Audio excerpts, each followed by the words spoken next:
So here it goes. I titled this A Man. Before the title, before the pulpit, before the oil, the robe, the recognition, there was a man. A man who answered when God called, not knowing the cost, not counting the sacrifice, not waiting for applause, just obedience.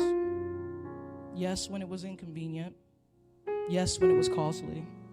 Yes, when no one clapped and no one knew his name and heaven heard him. 26 years later, we are still living inside of that yes. Not because the road was easy, but because the man was faithful. Not perfection, but faithfulness. Not ease, but endurance. Because a man of God is not built in comfort. He is revealed in consistency and forged in fire. You're a man who shows up in hospital rooms that smell like fear, at funerals where grief has no language, in moments where faith is barely holding on. You are there, not for recognition, not for applause, but because love, real love, does not hesitate to serve. You stood with people, not above them. And that is what makes you uncommon. You're a man of order, a man of truth, a man who does not bend when bending would be easier, firm in your stance, steady in your walk, anchored in a world that is constantly drifting, stern when needed, gentle when led, and still, your strength never made you hard, because beside you stands grace. Pastor, you did not just preach the word, you lived it. Through quiet sacrifices, through unseen prayers, through moments you carried what no one else could feel, you stayed. And that is what defines a man. But even a strong man is not meant to stand alone. To your wife, to your partner, your equal in spirit, your co-pastor, your prophetess, you're a woman of God in your own right. Not behind him, but beside him. Not an echo, but a voice with authority, rooted in the same God, anchored in the same calling. You love God. Your love for God is evident. Your love for this congregation is felt. And we do not just see you, we receive you.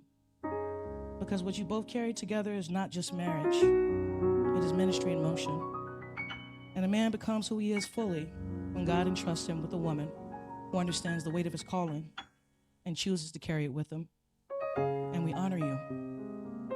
To your sons, Christian and Cornelius, you're watching what it means to be a man, not by words, but by witness, not by title, but by daily sacrifice. Legacy is not what is left behind. It is what is lived in front of you.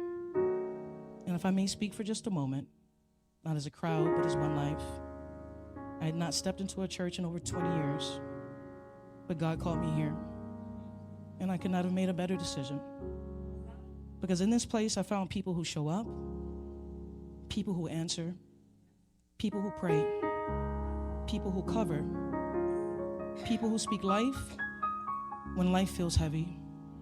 And that does not happen by accident. That happens because of leadership, because of obedience, because of a man and a woman who said yes to God and kept saying yes. So thank you for the prayers, for the presence, for the covering, for the consistency. And I believe that heaven has kept a record. Every quiet yes, every unseen tear, every prayer whispered when no one else was around, every moment you chose obedience over ease, none of it was wasted. None of it was overlooked. Because what is done for God may not always be seen by people, but is always witnessed by him. And if the earth can stand today and call you blessed, I can only imagine what heaven has already declared.